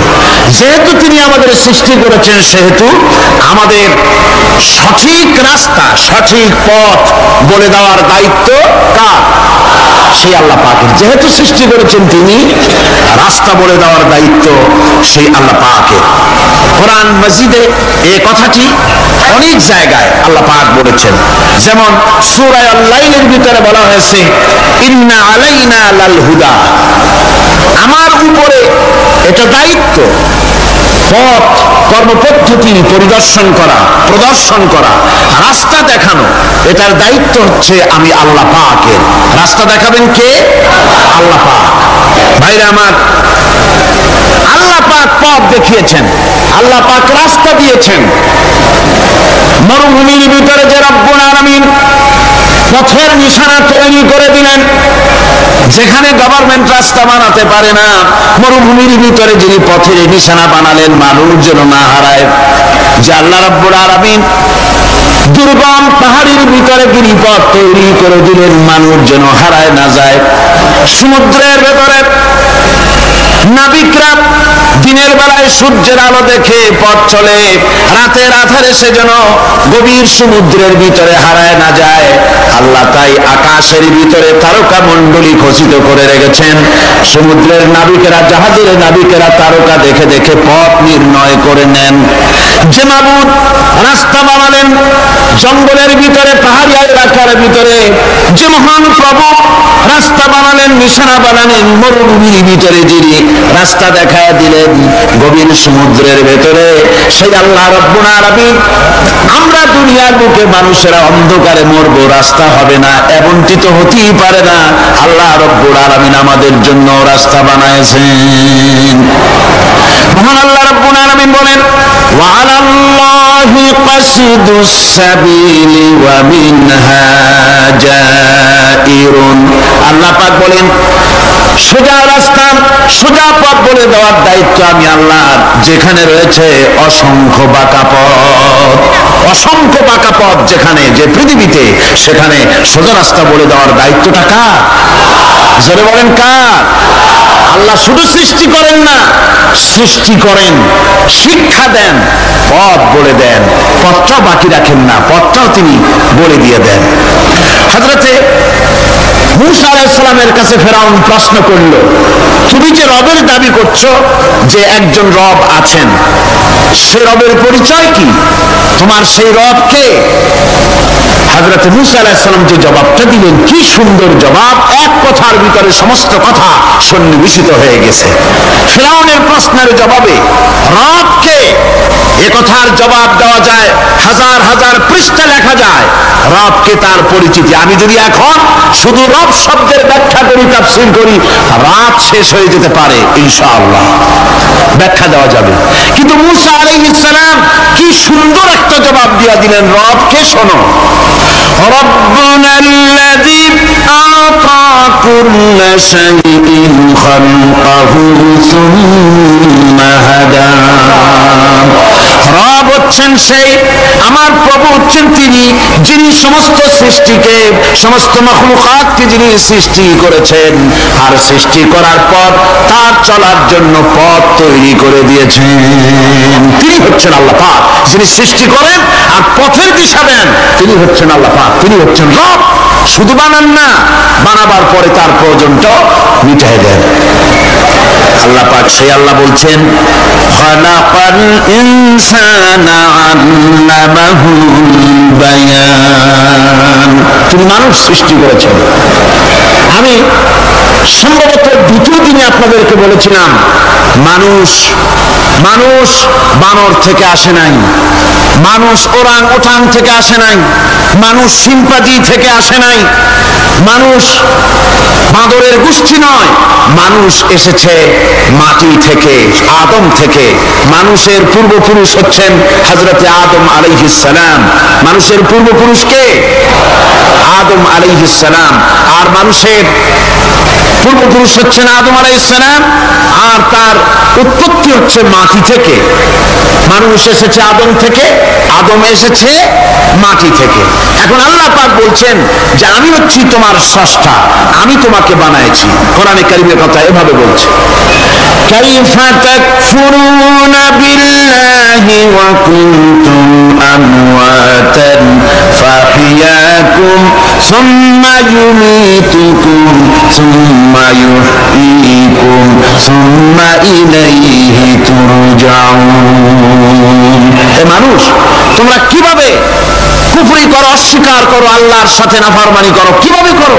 যে আল্লাহ তোমাকে, তুমি ছিলে মৃত্যু, তোমাকে আল্লাহ পাক জিন্দা করেছেন, এই জিন্দা থেকে আবার মৃত্যু করবেন, আবার মৃত্যু থেকে তোমাদেরকে জিন্দা করবেন, আবার সেই আল্লাহর কাছে তোমাদেরকে ফিরে আসতে হবে। সুতরাং মানুষ জন্মের পূর্বে সব মৃত্যু ছিল, এ কথাটা আজ বিজ্ঞান সম্মত কথা, বৈজ্ঞানিক সত্য কথা। মানুষ জন্মের আগে মৃত্যু ছিল। কিভাবে? মানুষের উৎপত্তি থেকে এলো, কোরআনে কারীম তা পরিষ্কার করে বলছে তোমাকে কিভাবে সৃষ্টি করেছে। তুমি দেখো, সন্তান মায়ের জরায়ুতে আসার পূর্বে সে ছিল পিতার শুক্রকীট আর মায়ের ডিম্বাণু, অর্থাৎ স্পার্মটোজন এবং ওভাম, এই দুটি জিনিসের মধ্যে সে বিভক্ত ছিল। মায়ের বক্ষপিঞ্জর এবং পিতার পৃষ্ঠদেশ থেকে সবেগে নির্গত এক ফোঁটা পানি দিয়ে আমি আল্লাহ পাক তোমাকে সৃষ্টি করেছি। কোরআনে কারীম বলছে, হাল আতা আলাল ইনসানি হিনুন মিনাদ দাহরি লাম ইয়াকুন শাইআন মাযকুরা।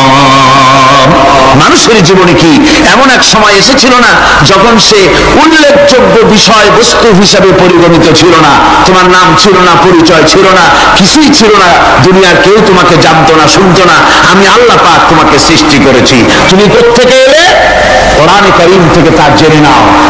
আল্লাহ রাব্বুল আলামিন বলেন, ইন্না খালাকনাকুম خلقناكم من تراب ثم من نطفة ثم من علقة ثم من مضغة আমি রব্বুল আলামিন তোমাকে সৃষ্টি করেছি মাটির উপাদান দিয়ে তৈরি করলাম মা বাপের পুরুষের স্পার্মটোজন আর মহিলাদের অভাব দুটি মিলে মায়ের গর্ভের ভিতরে নাপাক পানি ফোটাকে জমাট রক্তে পরিণত করে দিলাম এই জমাট রক্তকে গোশত বানালাম কচি কচি হাড় দিয়ে একটা বডি একটা স্ট্রাকচার তৈরি করলাম তারপরে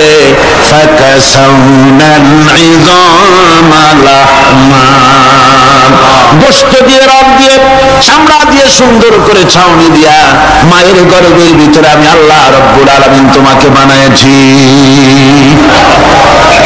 মায়ের পেটের ভিতরে ফি কারারিন মাকিন একটি সুরক্ষিত জায়গায় তোমাকে আমি রেখে দিলাম যেখানে কোনো রোগ কোনো জার্ম যেখানে পৌঁছতে পারবে না কোনো অসুবিধা হবে না এমন একটা জায়গায় এমন একটা ইন্টেনসিভ কেয়ার ইউনিটের ভিতরে রেখেছি সুবহানাল্লাহ একটা ইন্টেনসিভ কেয়ার ইউনিট যেখানে কোনো রকমের কোনো জার্ম প্রবেশ করে বা করবার কোনো ক্ষমতা নাই কারো এমন একটা যে একটা প্যাকেট সুন্দর একটা প্যাকেট একটা কভারের মধ্যে তোমাকে তৈরি করা হলো মায়ের পেটের মধ্যে আল্লাহ পাক বলছেন খালাকাল ইনসানা আল্লামাহুল বায়ান আমি মানুষকে সৃষ্টি করেছি কেমনে সৃষ্টি করলাম তাতে এতক্ষণ বললাম এইভাবে করে মানুষ সৃষ্টি করেছি দেখো তোমার নিজের দিকে তাকাও ফালয়ানজুরিল ইনসানু মিম্মা খুলিক কিভাবে মানুষ তোমাকে সৃষ্টি করা হলো একবার তাকায় দেখো তোমার শরীরের দিকে একটু তাকায় দেখো তো কেমনে আমি বানাইলাম কিভাবে তৈরি করলাম লক্ষ্য করো এই যে মাথা এই মাথাটার ভিতরে আছে কি মগজ ব্রেইন বিজ্ঞানীরা বলেছেন এতে 1000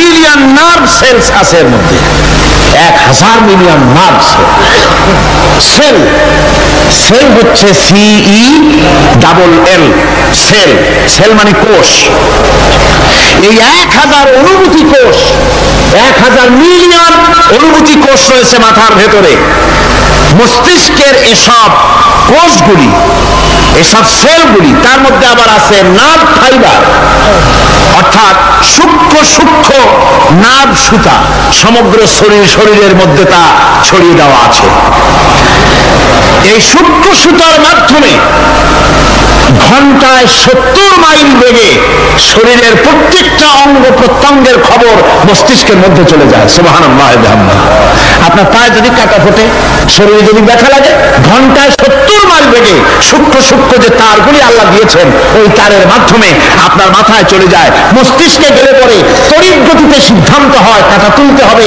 অথবা একটা সাপ দেখেছেন সাপ প্রথম চোখ দিয়ে দেখলেন চোখ এই চোখের ভিতরে আপনার 130 মিলিয়ন লাইট রিসেপ্টর আছে অর্থাৎ বিভিন্ন দৃশ্যকে ছবিকে ক্যাচ করার মতো 130 মিলিয়ন লাইট রিসেপ্টর গ্রহণযোগ্য মেশিন রয়েছে চোখের ভিতরে চোখ দিয়ে সাপ দেখলেন চোখের ভিতরে রয়েছে আবার অসংখ্য তার এই অসংখ্য তার ব্রেনের সঙ্গে জুড়ে দেওয়া আছে চোখ সাপ দেখলো 70 মাইল বেগে প্রতি ঘন্টায় এই খবর তড়িৎ প্রবাহের মতো মস্তিষ্কের ভেতরে চলে গিয়েছে মস্তিষ্ক সঙ্গে সঙ্গে ডিসিশন দিচ্ছে দৌড় মারো অথবা লাঠি হাতে নাও অথবা যে কোনো একটা পজিশন তাকে সাথে সাথে সিদ্ধান্ত দিয়ে দিচ্ছে সুবহানাল্লাহ এই অনুভূতি শক্তি যদি আল্লাহ পাক না দিতেন মানুষের শরীরে পায়ের মধ্যে পাথর ঢুকলে কাটা তো কাটা পাথর ঢুকলেও টের পাইতাম না আল্লাহ পাক এই ব্যবস্থা করে দিয়েছেন মস্তিষ্কের মধ্যে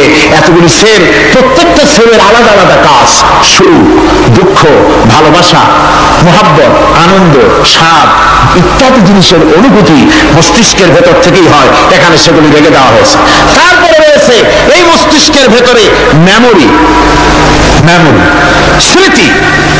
স্মৃতি শক্তি দেখুন এই যে টেপ রেকর্ডারে ওয়াজগুলি রেকর্ড হচ্ছে তাফসীর রেকর্ড হচ্ছে কিছুদিন পর ওই রেকর্ডের উপরে আর একটা কথা যদি উঠান তাহলে প্রথম কথা থাকবে প্রথম গান বা ওয়াজ থাকবে নষ্ট হয়ে যাবে কিন্তু আল্লাহ রাব্বুল আলামিন আপনার আমার মাথার ভিতরে এমন এক ফিতা দিয়ে দিয়েছেন, এমন একটা মেমোরি ফিতা দিয়েছেন, যেই ফিতার ভিতরে হাজার হাজার লক্ষ লক্ষ কোটি কোটি সমস্ত কথাগুলি ধরবে, আপনি মুখস্থ করতে পারবেন। আগে যা মুখস্থ করেছেন পরে মুখস্থ করলে পরে আগেরটা মুছে যাবে না। সুবহানাল্লাহ, কি সুন্দর করে মস্তিষ্কের ভেতরে এই মেমোরি শক্তিকে আল্লাহ পাক তৈরি করে দিয়েছেন। চিন্তা করলে মাথা নত হয়ে যাবে আল্লাহর দরবারে। আল্লাহ পাক বলছেন, এই জিনিস আমি তোমার মাথার মধ্যে রেখেছি। দেখুন মানুষ কত কথা বলে, কত বই পড়ে, মানুষের মাথায় যত কথা আছে সব কথা যদি লিপিবদ্ধ হয় ভলিউম ভলিউম হয়ে যাবে, যা একটা লাইব্রেরিতে ধরা সম্ভব নয়। অর্থাৎ আপনার মাথাটা হচ্ছে একটা বিশ্বকোষ, আপনার মাথাটা হচ্ছে একটা বিরাট বিশ্বজোড়া লাইব্রেরি। যেরকম সুবহানাল্লাহ, আপনার মাথায় যা আছে তা আপনার কোনো বিল্ডিং এর মধ্যে ধরবে না, কোনো গ্রামে কোনো দেশের মধ্যে তা ধরবে না, এত জিনিস আপনার মাথার মধ্যে আছে, ঠিক কিনা? এরপরে আল্লাহ পাক একটা চোখ আমাদের দিলেন। আল্লাহ রাব্বুল আলামিন বলেন, আলাম নাজআল লাহু আইনাইনি ওয়া লিসানান ওয়া শাফাতাইন ওয়া হাদাইনাহু নাজদাইন।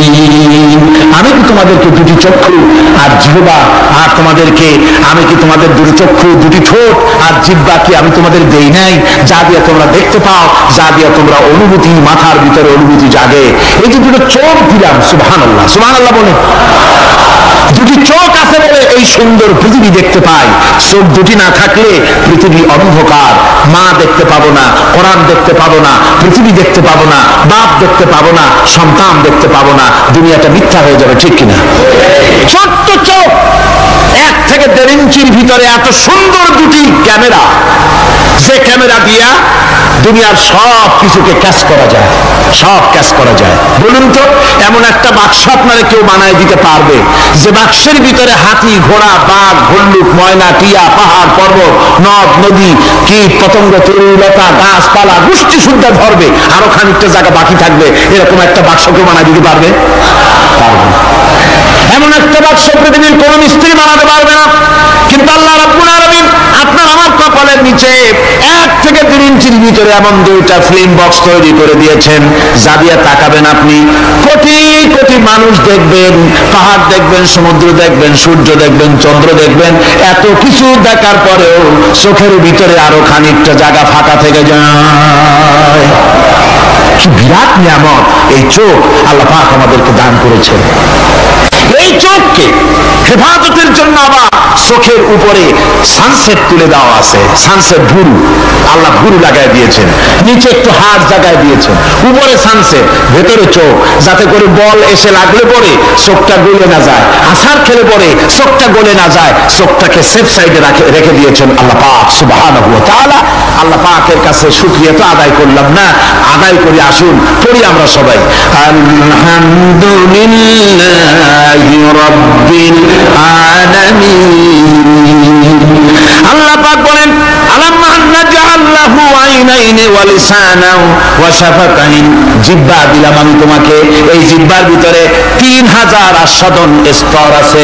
বিজ্ঞানীরা বলেছেন একটা জিহ্বার মধ্যে 3000 আস্বাদন স্তর আছে। প্রত্যেকটা স্তরের সাথে মস্তিষ্কের সাথে তার লাগানো আছে। জিহ্বায় সব জিনিসের টেস্ট নেবেন আর তার অনুভূতি, তার স্বাদটা ওখানে টের পাবে মস্তিষ্কের ভেতরে। এই জিহ্বা আল্লাহ পাক দান করে দিলেন মুখের মধ্যে, সুবহানাল্লাহু বিহামদিহি।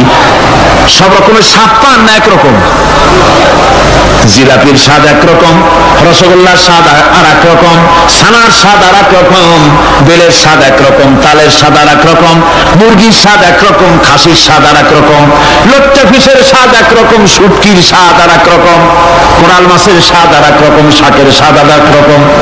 হাজার হাজার খাদ্য দ্রব্যের স্বাদ এক জিহ্বা দিয়ে আল্লাহ রাব্বুল আলামিন নেওয়ার তৌফিক দিলেন। খালাকাল ইনসান, কি সুন্দর করে মানুষ বানালাম। দেখিস না, শুকরিয়া আদায় করিস না, এগুলি দেখবি আর শুকরিয়া আদায় করবি কি সুন্দর করে আমি আল্লাহ তোমাকে সৃষ্টি করেছি। শুধু তাই নয়, আল্লাহ পাক বলেন, ইয়া আইয়ুহাল ইনসানু মা গাররাকা বিরাব্বিকাল কারীম। ও মানুষ, কোন জিনিস জিনিস তোমাকে ধোকায় ফেলে দিল? তোমার মহান প্রভু ইবাদত থেকে, গোলামি থেকে কোন জিনিস তোমার ধোকায় ফেলে দিল? কেন ধোকায় পড়ে গেলে? আল্লাহ রাব্বুল আলামিন তাই বলেন, ইয়া আইয়ুহাল ইনসানু মা গাররাকা বিরাব্বিকাল কারীম। কোন জিনিস তোমাকে ধোকায় ফেলে দিল? ওই মহান আল্লাহ রাব্বুল আলামিনের ইবাদত থেকে, গোলামি করা থেকে। কি সুন্দর করে বানালাম। আমার ভাইরা, আমার নিজের জীবনের এক দৃষ্টান্ত আমি প্রায় বলি লোকদেরকে। ছোটবেলায় মাদ্রাসা থেকে বাড়ি ফিরতেছি, তখন গয়নার নৌকা, লঞ্চ নাই, নৌকা।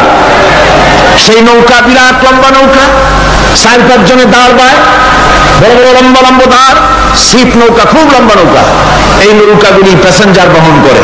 স্টেশন আসতে পরে ঢোল পিঠায়, মানুষ এসে ওঠে। রাতের বেলায় চলতে হয়, রাতেই এগুলো চলতো বেশি, আজকাল এগুলি আর নাই। সেই নৌকার মাঝখানে থাকতো বাঁশ পোকা। 2 দিকে মানুষ শোবে, নৌকার 2 দিকে মাথা দিয়ে, একদিকে পা দিয়ে শোবে। ছাত্র জীবন, শুয়ে আছে এরকম করে, কিন্তু পা লম্বা করা যায় না। পা লম্বা করলে আর একজনের বুকের উপরে গিয়ে ওঠে। এভাবে করে পা কতক্ষণ গোটো করে রাখা যায়? কিছুক্ষণ পর মনের মধ্যে চিন্তা জাগলো যে আল্লাহ, হাঁটুতে তো ব্যথা করতেছে, এই হাঁটুগুলি যদি নাট বল্টুর মতো মোড়ায় মোড়ায় খোলার সিস্টেম করে দিতে, তাহলে তো এখন কষ্ট হতো না। ঠ্যাঙ্গারে মোড়াইয়া খুলিয়া তারপরে ব্যাগের মধ্যে ভরিয়া বালিশের কাজও হতো, ঠ্যাংও ব্যথা করতো না। ছাত্র হলে যত চিন্তা মাথার মধ্যে আসে, এইসব চিন্তা, কেবলের মধ্যে একটা মুড়ি পেঁয়াজ হলে ভালো হইতো, এইসব চিন্তা করতেছে। চিন্তা করে করে এক ফাঁকে ঘুম এসে গেল। সকালবেলায় নৌকা যখন ফিরেছে স্টেশনে, ঘুম হয়ে গেল যাত্রীদের চিৎকারে।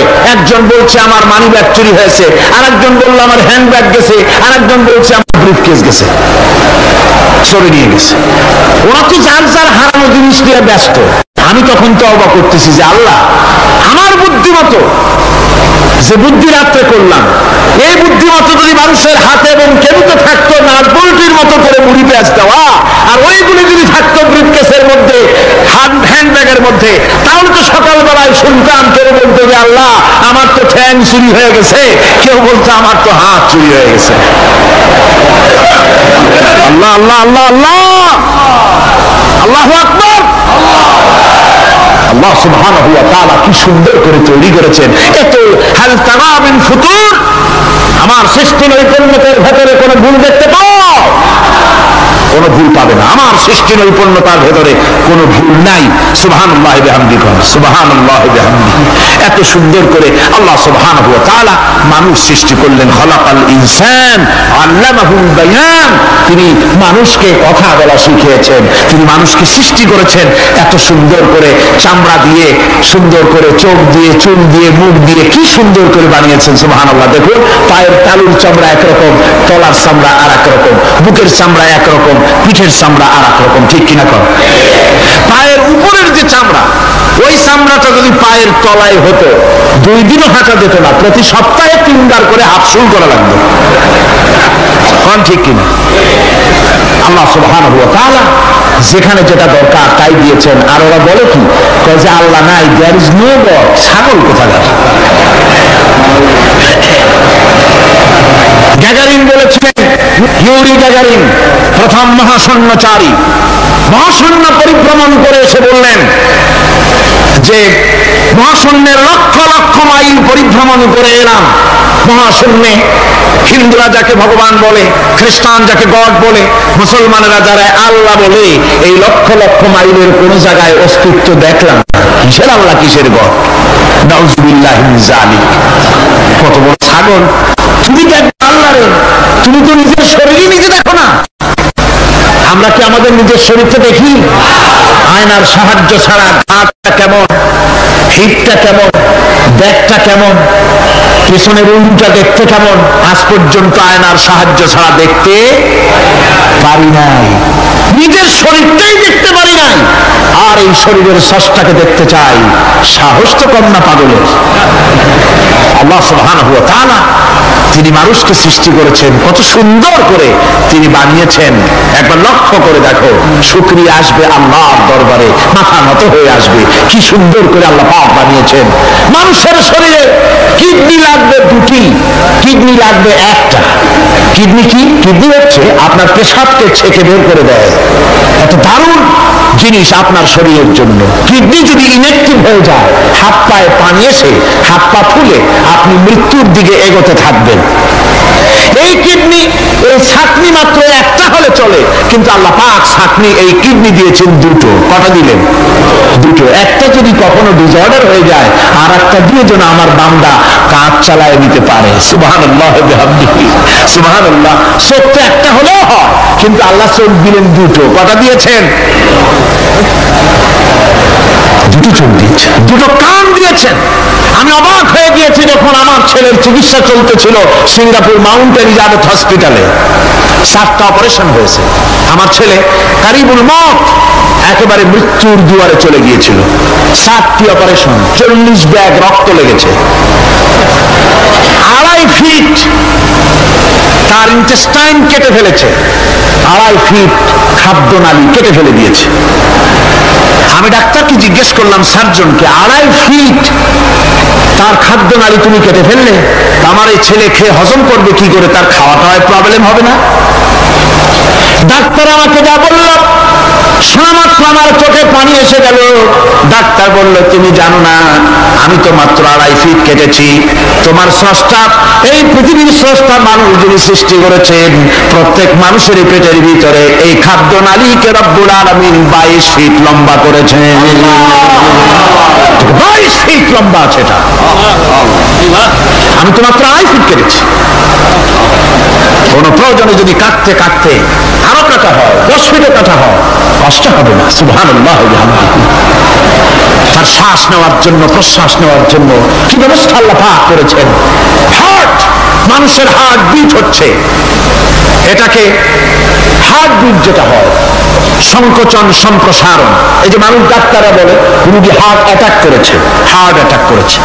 হার্ট যে হার্ট অ্যাটাক করলো, অ্যাটাকটা কি? অ্যাটাকটা হচ্ছে সংকোচন সম্প্রসারণ, সংকোচন সম্প্রসারণ, এরকম হচ্ছে। ফট করে এটা অ্যাটাক করলো, আর যদি ছেড়ে না দেয়, এটাই অ্যাটাক করা, এটাই তার জীবনটা শেষ হয়ে যাওয়া। ডাক্তাররা বলেছেন যে মানুষের শরীরে সবকিছু চিন্তা করে, গবেষণা করে বহুত কিছু বুঝেছি, কিন্তু হার্টটা এরকম পাঞ্চিং কেন করে, এই জিনিস আজ পর্যন্ত আমাদের মাথায় ঢোকে নাই। সুবহানাল্লাহ। আল্লাহ পাক কি সুন্দর করে এই পাঞ্চিং এর মাধ্যমে, হার্ট যেভাবে করতেছে, এই পাঞ্চিং এর মাধ্যমে সমস্ত শরীরের রক্তগুলি পা থেকে শুরু করে মাথা পর্যন্ত সব ছড়িয়ে দেওয়া হচ্ছে। এভাবে এভাবে ছড়িয়ে দেওয়া হচ্ছে যাতে করে মানুষ জীবিত থাকে, শরীরে রক্ত গরম থাকে, হিম শীতল হয়ে মানুষ যেন মারা যায়। এই জন্য আল্লাহ সুবহানাহু ওয়া তাআলা এত সুন্দর ব্যবস্থা করেছেন। এক সময় আঘাত পেয়ে অনেকগুলি রক্ত যদি পড়ে যায়, মানুষ রক্ত শূন্যতায় মরবে না, আবার খানিকটা রক্ত রিজার্ভও থাকে। আল্লাহ পাক রিজার্ভ করে রাখেন। স্পঞ্জের ভিতরে পানি থাকলে উপর থেকে টের পাওয়া যায়, ওরকম খানিকটা রক্ত আল্লাহ শরীরের ভিতরে রিজার্ভ করে রেখেছেন। এই জন্য বড় বড় ডাক্তাররা, বড় বড় ডাক্তার, বড় বড় বিজ্ঞানী কখনোই নাস্তিক হয় না। এইসব দৃশ্য দেখে তারা মনে করে নিশ্চয়ই একজন কেউ আছেন যিনি এগুলি তৈরি করেছেন, এগুলি এমনি এমনি হয় নাই। যিনি তৈরি করেছেন তিনি কে? তিনি হচ্ছেন আল্লাহ সুবহানাহু ওয়া তাআলা। তিনি এগুলি সৃষ্টি করেছেন, তিনি এগুলি তৈরি করেছেন। ওই আল্লাহ পাকের কাছেই আমাদের সকলকেই ফিরে যেতে হবে। আল্লাহুম্মা আমিন। ربنا ظلمنا أنفسنا وإن لم تغفر لنا وترحمنا لنكونن من الخاسرين ربنا لا تزغ قلوبنا بعد إذ هديتنا وهب لنا من لدنك رحمة إنك أنت الوهاب أي الله تعالى হাজার হাজার মুসলমান নরনারী দীর্ঘক্ষণ ধরে তোমার দ্বীনের কথা আমরা শুনেছি, আলোচনা করেছি। মেহেরবানি করে দুরূদ ও সালাম টুকুন, আলোচনার সওয়াব টুকুন জনাবে মুহাম্মদ রাসূলুল্লাহ সাল্লাল্লাহু আলাইহি ওয়াসাল্লামের রূহ মুবারকে পৌঁছায় দাও রব্বুল আলামিন। আমরা যত লোক এখানে বসেছি, এর মধ্য থেকে যাদের মা বাপ দুনিয়া থেকে বিদায় হয়ে গেছে, আল্লাহ দয়া করে মেহেরবানি করে কবরগুলিকে জান্নাতের টুকরায় পরিণত করে দাও রব্বুল আলামিন। কোরআনে কারীমের মাহফিলে এসেছে, সারা জীবন যত গুনাহ করেছে কোরআনে কারীমের বরকতে আমাদের জিন্দেগীর সমস্ত গুনাহ খাতাকে মাফ করে দাও আল্লাহ রব্বুল আলামিন। এই মাহফিলকে তোমার দরবারে মঞ্জুর করে নাও। এই মাহফিলে যারা আসেন, যারা কথা বলেন, সকলকে যোগ্যতা দাও যাতে করে তোমার বান্দাদেরকে সঠিক কথা পৌঁছাতে পারেন। আমাদের দ্বীন ও ঈমান আকীদাকে আল্লাহ তুমি সহিহ করে দাও, তোমার রাস্তায় চলার তৌফিক দাও। এই মাহফিলের জন্য যারা পয়সা দেয়, কষ্ট করে শুনতে যারা আসে, আল্লাহ তুমি তাদের প্রতি রহম করো। এই মাহফিলে বাংলাদেশের বিভিন্ন জেলা থেকে লোক আসে, বিভিন্ন জায়গা থেকে লোক আসে, বাড়িঘর ফেলে আসে। আল্লাহ প্রত্যেকের বাড়িঘর, বিবি বাল বাচ্চা তুমি আর হেফাজতে রেখো, সকলকে তুমি হেফাজতে রেখো রব্বুল আলামিন। অনেকে দোয়া চেয়েছেন, অনেকের অসুখ। এক মহিলা লিখেছেন প্রতি বছর তিনি আসেন, এবার আসতে পারেন নাই, তিনি খুব দুঃখ করে লিখেছেন, আল্লাহ তুমি তাকে সুস্থ করো, ভালো করে দাও, যাতে অন্তত এই মাহফিলে একটাবারের জন্য তিনি আসতে পারেন, এর সুযোগ করে দাও। যত লোক অসুস্থ আছে, যত জায়গায় অসুস্থ আছে, অপারেশন হচ্ছে অথবা রোগ আছে, আল্লাহ তুমি সকলের রোগ ব্যাধি দূর করে দাও আল্লাহ রব্বুল আলামিন। যত মানুষ এই মাহফিলে আসছে আল্লাহ সকলকে, আমাদের সকলকে তুমি আহলে কোরআন বানায়া দাও। তুমি দয়া করে রহমান নামের ওসিলায় যে কিতাব আমাদেরকে দিলা আল্লাহ, এই কিতাবের যথাযোগ্য সম্মান মর্যাদা দেওয়ার তৌফিক আমাদের দাও, আমল করার তৌফিক দাও। এই কোরআনের সুপারিশ কিয়ামতের দিন আমাদের জন্য নসিব করে দাও। রব্বানা তাকাব্বাল মিন্না ইন্নাকা আনতাস সামিউল আলিম ওয়া তুব আলাইনা ইন্নাকা আনতাত তাওয়াবুর রহিম। সুবহান রাব্বিকা রাব্বিল ইজ্জাতি আম্মা ইয়াসিফুন ওয়া সালামুন আলাল মুরসালিন আলহামদুলিল্লাহি রাব্বিল আলামিন। ওয়াজআল আখিরা কালিমাতিনা ইনদাল মাউত লা ইলাহা ইল্লাল্লাহু মুহাম্মাদুর রাসূলুল্লাহ। আসসালামু আলাইকুম ওয়া রাহমাতুল্লাহ।